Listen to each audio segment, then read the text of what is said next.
Paling penting itu bukan banyak atau sedikitnya penonton, tapi awake dhewe arek nom-noman iki gelem uri-uri budaya. Masuk.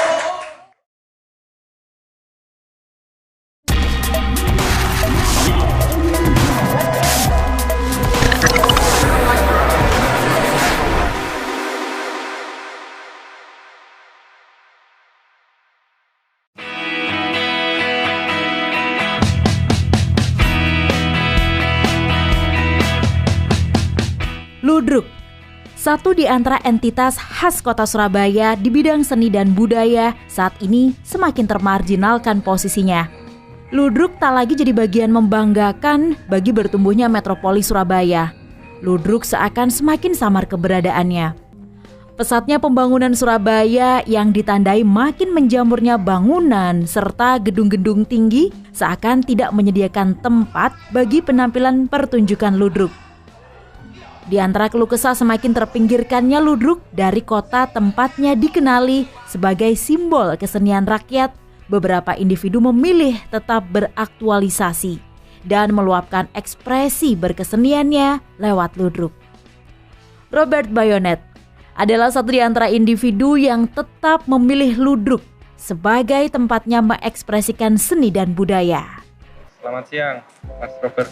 Selamat Cak aja. Cak Robert. Robert, Oke. ya. Oke, Cak Robert.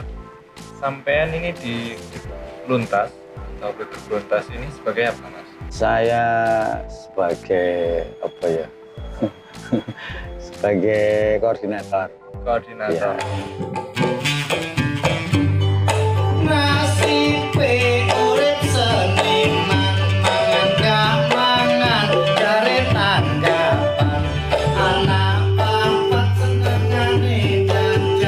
Dengan perkembangan teknologi yang sudah ada, bagaimana Cak Robert sebagai pemain ludruk ini menghadapi perkembangan zaman yang semakin ke sana? Sebisa mungkin bagaimana pertunjukan itu juga bisa dinikmati oleh anak-anak muda. Ludruk ini tetap bisa berimprovisasi, tetap bisa menyesuaikan zamannya.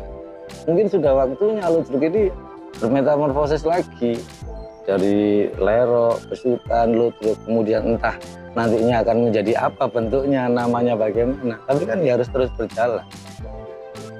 Nah, makanya kita berupaya untuk membuat ludruk ini lebih kekinian lah, lebih modern yang bisa dinikmati oleh anak-anak muda. Paling penting itu bukan banyak atau sedikitnya penonton, tapi awake dhewe arek nom-noman iki gelem uri-uri budaya. Masuk. Menyoal beradaptasi dan bermetamorfosis pada kesenian ludruk, Luhur Kayungga, Sekjen Dewan Kesenian Surabaya, punya pendapat yang tak jauh beda dengan pemikiran Robert. Barangkali ludruk itu tetap harus melakukan metamorfosis terhadap dirinya. Ludruk itu harus bisa berkembang dengan zamannya, seiring dengan zamannya. Kalau enggak, saya pikir ludruk akan tenggelam oleh zamannya. Ludruk itu seolah-olah berdiri sendiri, dia harus menghadapi zamannya sendiri. Nah, di mana peran maksimal pemerintah?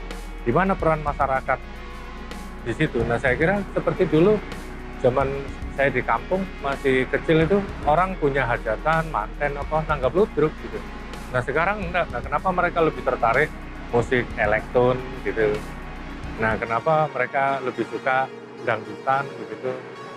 Nah, daripada mereka harus menangkap ludruk. Kalau dulu kan masih relasi sosial itu masih sangat berkesinambungan dan bergantung begitu ya. Yo mosko rahe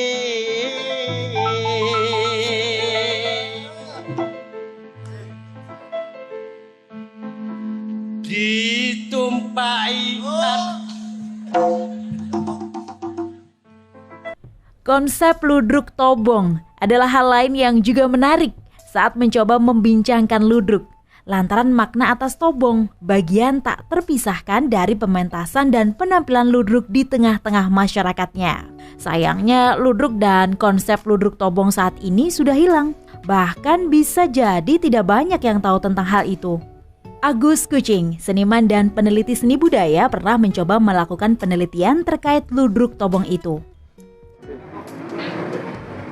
Oke Pak Agus. Ya, Pak Agus bisa menceritakan nggak sih dulu sebagai pengamat seni mungkin ya di ya, Surabaya. ya. Dulu ini emang tempatnya tempat apa sih Pak? Ini dulu tempat teater tradisi ya, teater Nusantara Pak. Itu namanya Ludruk Tobong. Ludruk Tobong. Ya, itu irama budaya. Oke, Irama nah, budaya. memangnya bedanya apa sih Pak dengan Ludruk Tobong dengan seni modern atau seni teater yang ada sekarang? Ya, kalau pemahaman tentang Tobong itu kan mereka biasanya berpindah-pindah. Jadi berpindah Tobong dari satu tempat ke tempat yang lainnya, ya toh. Tapi masih dalam naungan grup itu. Jadi mereka ya hidup di Tobong itu, hidup, makan, ya kan, segalanya ada di situ.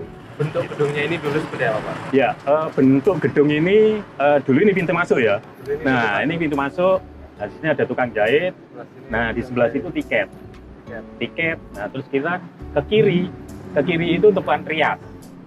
Nah, rias sama untuk pemain. Nanti siapa yang jadi ini siapa, keluar pertama siapa. Nah, terus nanti di bawahnya itu ada kolong-kolong kamar-kamar.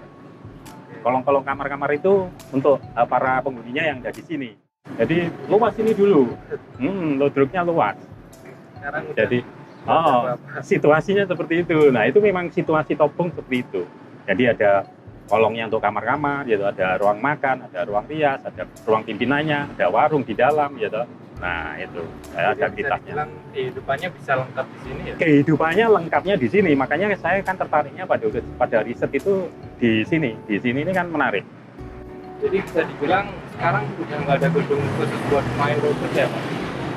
Kalau untuk Tobongan nggak ada sih. Kalau gedung kesenian kan ada ya di pusat itu. Cuman yang namanya Tobong ini ya, Tobong itu yang bisa hidup bersama, ya toh. Jadi ada aktivitas bersama. Nah, ini yang nggak ada.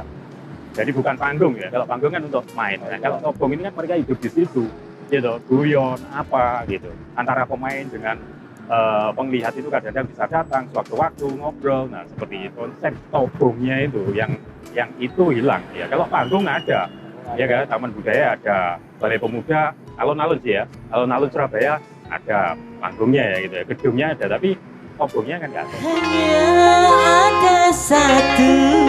Pada buku Waria, relasi, jati diri, ekspresi yang ditulis Agus Kucing menyebut sosok para wanita, pria atau waria yang mengaktualisasikan identitas kewanitaannya pada pentas pertunjukan ludruk dalam Tobong. Bagaimana nasib mereka sekarang Pak? Kalau saya lihat ya, kemarin itu saya tanya-tanya, wah mereka ini sudah nggak ada semua, ada yang sudah meninggal, ya kan, ada yang sudah nggak bermain ludruk karena kan tutup, kan gitu ya, karena tutup terus mereka bingung mau kemana itu, karena kan salah satunya kegiatan yang utama mereka kan di ludruk, yang lainnya kan sampingan, dia sebagai sebagai pemain ludruk ya. Nah kalau di penelitian saya kan mereka para waria sih, lebih menyoroti bagaimana para waria itu bisa bermain ludruk di irama budaya itu, gitu, supaya aktivitasnya bisa dilihat oleh masyarakat. Hal yang menarik itu sebenarnya dalam ludruk, khususnya irama budaya ya. Yang menarik itu adalah bagaimana peran waria, gitu, di dalam mengidentifikasikan kepada masyarakat, ini loh saya ini waria, tapi saya juga bisa tampil memukau. Orang selalu berbicara bahwa oh waria itu seperti ini ya. Nah seperti itu ya, itu di dalam kehidupan masyarakat ya, di dalam kehidupan sosial gitu. Tapi ketika mereka tampil di dalam sebuah ludruk, mereka punya sesuatu itu di dalam sebuah panggung ya, mereka adalah sebuah kekuatan pada dirinya sendiri. Pak, ini loh saya bisa tampil dengan elok gitu, dengan indah, dengan meriah gitu, dan itu kemana mereka dan apa yang mereka lakukan hari ini. Nah itu dia pertanyaan. Maksudnya yang saya khawatirkan apa ya kira-kira yang dilakukan oleh mereka ketika Tobong itu tidak ada. Di Surabaya, keberadaan ludruk Tobong pernah hadir di kawasan Wonokromo dan menjadi destinasi menonton pementasan ludruk. Sayangnya kelompok ludruk Tobong irama budaya itu kini hanya menyisakan cerita semata. Kini tempat itu tidak ada. Taman Hiburan Rakyat THR di kawasan Jalan Kusuma Bangsa, kata Agus Kucing, pernah jadi tempat berkumpulnya pemain ludruk yang pernah berjaya di ludruk Tobong irama budaya dulu. Di bulan Juni 2019, aktivitas para seniman di THR, termasuk para pemain ludruk Tobong itu harus dihentikan dan dipindahkan ke Kompleks Balai Pemuda. Sayangnya itu belum terrealisasi. Luntas bukan hanya melestarikan ludruk lewat luntas saja, tetapi luntas juga kepingin semua elemen ludruk, kelompok-kelompok ludruk ini bisa berjalan kembali, bisa tetap berkreasi. Makanya kita harus membuat ruang budaya. Jadi bukan hanya melestarikan kesenian dengan slogan-slogan saja, bukan hanya pentas, tapi memang harus butuh ruang budaya yang memang sudah tidak ada di Surabaya ini. Ada pun ya harus menyewa dengan harga yang tinggi. Kita ini seniman ludruk. Juga bisa harus menengok peran-peran pemerintah juga. Nah, dulu satu-satunya tempat yang akhirnya jadi andalan kita jadi THR. Di sana ada kelompok-kelompok tradisi termasuk ludruk di sana. Nah, ludruk itu sekarang sudah tergusur gitu. Surabaya tidak lagi punya satu gedung ikon untuk ludruk itu. Saya kalau untuk kota Surabaya nggak mikirkan amplop kok. Isinya sih penting. Tapi bangga dari warga Surabaya karena Surabaya betul-betul benteng budaya Nusantara. Ludruk hanyalah satu di antara sederet kesenian tradisional Jawa Timuran yang terus terpinggirkan. Ludruk sebagai bagian perjalanan sejarah perjuangan akan hilang di depak hingar-bingar pesatnya pembangunan metropolis Surabaya. Dibutuhkan bukan sekedar kepedulian semata, agar ludruk sebagai entitas kota Surabaya tetap bisa eksis, serta menjadi sarana penyampai pesan positif bagi masyarakatnya. Dibutuhkan tindakan nyata demi tetap menempatkan ludruk seiring kemajuan dan perkembangan kota Surabaya. Demikian episode 6 Kelana Kota, liuk ludruk kian terpuruk. Sampai jumpa pada cerita dan perjalanan lainnya. Nah, dulu kan ini sebenarnya ada banyak komunitas ludruk kan, Cak? Ya. Kenapa kok ludruk luntas ini sampai sekarang kok masih bisa bertahan? Ya, kita mikirnya jangan bertahan, kita harus maju. Iya benar. Kenapa sampai sekarang bisa bertahan? Karena kita tidak pernah mikir bertahan, kita mikirnya mikir maju aja.